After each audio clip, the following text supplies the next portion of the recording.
நாம் தமிழர் கட்சி ஒருங்கிணைப்பாளர் சீமான் அவர்களின் நாம் தமிழர் கட்சியும் நடிகர் விஜயின் தமிழக வெற்றிக் கழகமும் கூட்டணி அமைக்கப் போவதாக அதிகாரப்பூர்வமற்ற தகவல்கள் வெளியாகிக் கொண்டிருக்கும் இந்த ஒரு நிலையில் இது தொடர்பான கேள்விகளுக்கு தமிழக வெற்றிக் கழகத்தின் பொதுச் செயலாளர் புஸ்லி ஆனந்த் கருத்து தெரிவித்துள்ளார்.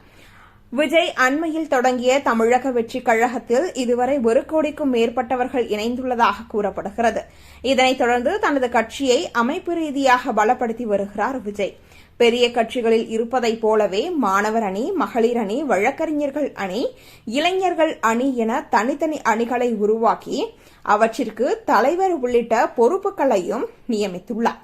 2026 சட்டமன்ற தேர்தலில் களம் காணவுள்ளதாக கூறியுள்ள விஜய் இப்பொழுதே பூத் வாரியாக கட்சியை பலப்படுத்தும் நடவடிக்கையிலும் ஈடுபட்டு வருகிறார். கட்சி தொடங்கிய சில மாதங்களிலேயே 1 கோடிக்கும் மேற்பட்டோர் கட்சியில் இணைந்ததையும் நடிகர் விஜய் முழுவீச்சில் அரசியலில் இறங்குவதையும் திமுக, அதிமுக போன்ற பெரிய கட்சிகளே தற்பொழுது பார்த்து வருகின்றனர். சமீபத்தில் விஜய் மாநாடு நடத்தப் போவதாக அறிவித்தார். அந்த ஒரு மாநாட்டிற்காக நாம் தமிழர் கட்சி ஒருங்கிணைப்பாளர் சீமான் அவர்களுக்கு அழைப்பு சென்றிருக்கிறது என்ற ஒரு தகவலும் வெளிவந்தது. சீமானிடம் இதை பற்றி கேட்கும் பொழுது கண்டிப்பாக செல்வேன், அழைப்பு வந்தால் என்ற ஒரு பதிலை நிருபர்களிடம் கூறினார். இது மிகப்பெரிய பரபரப்பான பேசும் பொருளாகவே மாறியுள்ளது.